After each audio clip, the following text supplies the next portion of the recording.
Hi అండి, welcome back to my channel. నేను మీ శైలజ. ఈరోజు నేను వెజ్ మంచూరియా చేసి చూపించబోతున్నానండి. అది కూడా చాలా టేస్టీగా ఇంట్లోనే ఈజీగా ఎలా చేసుకోవచ్చో నేనైతే ఈ వీడియోలో చేసి చూపించబోతున్నాను. మీరు కూడా ఒకసారి అయితే చూసి తప్పకుండా ట్రై చేయండి. మీరు ఫస్ట్ టైం కనుక నా ఛానల్ చూస్తుంటే please subscribe my channel. Hi అండి, welcome to my channel. It's my world Telugu. ముందుగా మనకి తురిమి పెట్టుకున్న క్యారెట్ కావాలి, అలాగే క్యాబేజ్ కూడా ఇలా సన్నగా తురుముకోవాలి. వెజ్ మంచూరియా రెడీ చేసుకోవడం కోసం రెండు కూడా సమానంగా తీసుకోవాలండి. క్యారెట్ని క్యాబేజ్ని కూడా సమానంగా తీసుకుంటే ఈ మంచూరియా అనేది బాగుంటుందన్నమాట. ఇలా మీ ఇష్టం వచ్చిన క్వాంటిటీలో అయితే తీసుకోండి, కానీ రెండు సమానంగా తీసుకోండి, ఎంతైనా చేసుకోవచ్చు. ఇలా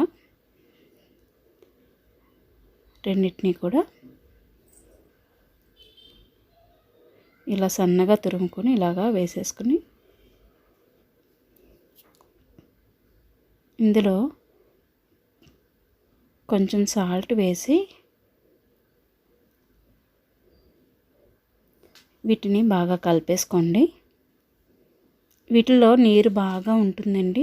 ఈ నీటితో మనం చేస్తే రాదనమాట. వీటిని ఇప్పుడు మనం నీరు లేకుండా ఇలాగా స్క్వీజ్ చేసుకోవాలి, అంటే ఇలా పిండేసుకోవాలన్నమాట. మీరు ఇలా పిండుకుంటా అంటే ఓకే, లేకపోతే బట్టలో ఒక పల్చటి బట్టలో మంచి దాంట్లో వేసుకుని కూడా మీరు మొత్తం అన్నిటిని ఒకసారి స్క్వీజ్ చేసేసుకోవచ్చు. ఇలా మొత్తం నీరంతటిని కూడా పిండేసుకోండి. ఈ నీరు ఉంటే మనకి సరిగ్గా రావండి మంచూరియా బాల్స్ అయితే. ఈ మంచూరియా చాలా టేస్టీగా ఉంటుందండి. అది కూడా చాలా ఈజీగా కూడా చేసుకోవచ్చు. అలాగే ఒక చిన్న సైజు ఆలూనైతే ఉడికించుకోవాలి. ఉడికించుకుని తొక్క తీసేసుకుని ఇలాగా మనం ఆల్రెడీ పిండేసుకున్నాం కదా వాటర్ అంతాని క్యారెట్ క్యాబేజ్లో, అందులోని ఈ ఆలూని కూడా వేసేసి చిదిపేసుకోవాలి. ఇందులో కొంచెం సాల్ట్ వేసుకోండి, రుచికి తగ్గట్టుగా చూసుకుని వేసుకోండి, ఎందుకంటే మళ్ళీ ఎక్కువైపోతే మళ్ళీ మనం అవి తినలేమన్నమాట. ఇలా మొత్తం అన్నిటిని కూడా బాగా కలుపుకోండి. ఆలూని అందులో వేసేసుకొని ఒక 2 స్పూన్ల కార్న్ఫ్లోర్ని వేసుకోవాలి. ఇందులో ఆలు ఎందుకంటే అది బాగుంటుందన్నమాట అండి, కన్సిస్టెన్సీ బాగుంటుంది. మంచూరియా కన్సిస్టెన్సీ అనేది బాగుంటుంది, స్టిక్కీగా బాగా వస్తుంది అన్నమాట, మెత్తగా బాగుంటాయి అన్నమాట. అందుకోసమని ఆలు ఉడికించుకుని వేసుకుంటే చాలా బాగుంటుంది. ఇలా బాగా కలిపేసుకుని ఇప్పుడు వీటిని చిన్న చిన్న ఉండలుగా మీకు ఇష్టమైన సైజులో అయితే చేసుకోండి. ఇలా అన్నిటినీ కూడా బాల్స్ లాగా చేసేసుకుని వీటిని డీప్ ఫ్రై చేయాలన్నమాట. ఇలా అన్ని బాల్స్ని కూడా రెడీ చేసేసుకోవాలి. ఇప్పుడు డీప్ ఫ్రైకి సరిపడగా స్టవ్ వెలిగించుకుని మూకిడి పెట్టుకుని అందులోకి డీప్ ఫ్రైకి సరిపడగా ఆయిల్ని అయితే వేసుకోవాలి. ఇది కొంచెం వేడెక్కాలి, కొంచెం మీడియం ఫ్లేమ్లో పెట్టుకోండి గ్యాస్ని అయితే.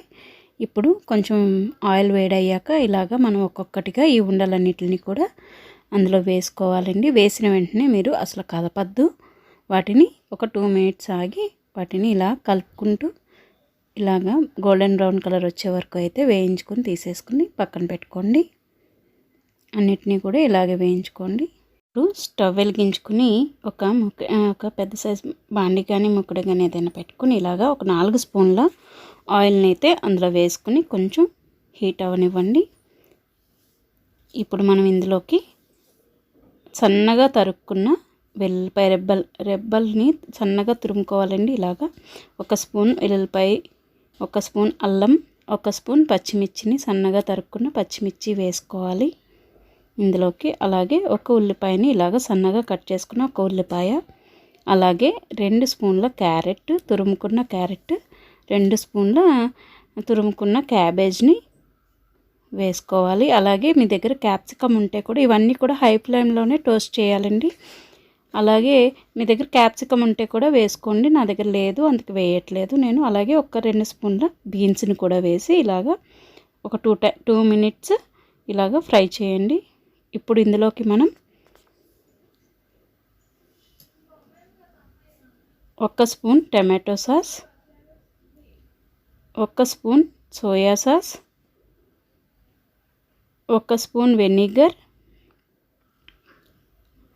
1 spoon chilli sauce, green chilli sauce అండి ఇది. మీ దగ్గర రెడ్ చిల్లీ సాస్ ఉంటే కూడా అది కూడా వేసుకోవచ్చు. ఇలా ఒక 2 మినిట్స్ అయితే ఇలాగా హై ఫ్లేమ్లోనే చేయండి, వేయించండి. అలాగే 1 స్పూన్ కార్న్ఫ్లోర్ తీసుకుని ఇలా వాటర్ కలుపుకొని పలచగా ఇలాగా అందులోకి వేసేయండి. దీన్ని కొంచెం 1 కప్పు వాటర్ వేసి ఇలాగా ఉడకనివ్వండి ఒక 2 మినిట్స్ పాటు. దీన్ని మనం మీకు స్పైసీగా కావాలి అనుకుంటే కనుక ఇంకో పచ్చిమిరపకాయని అయితే ఇలాగ సన్నగా కట్ చేసుకుని వేసుకోండి. ఇందులోకి మనం కారం యాడ్ చేయం కాబట్టి. అలాగే 1/2 స్పూన్ పంచదారని కూడా వేయాలి ఇందులో. ఇలాగా కొంచెం థిక్గా అయ్యాక వీటిని మనం ఆల్రెడీ వేయించి పెట్టుకున్న మంచూరియా బాల్స్ని తీసుకుని ఇందులో వేసేసుకోవాలన్నమాట. ఇలా ఒక 5 మినిట్స్ ఇలాగ హై ఫ్లేమ్లోనే ఇలాగనే బాగా ఫ్రై చేసుకుని స్టవ్ ఆఫ్ చేసేసుకోవాలండి, లేకపోతే మళ్ళీ డ్రై అయిపోతుందన్నమాట. ఇప్పుడు మనం సర్వ్ చేసేసుకోవడమే. టేస్టీ వెజ్ మంచూరియా రెడీ అయిపోయిందండి. మీరు కూడా ఒకసారి అయితే తప్పకుండా ట్రై చేసి నాకు ఎలా వచ్చిందనేది కామెంట్ సెక్షన్లో అయితే తెలియజేయండి.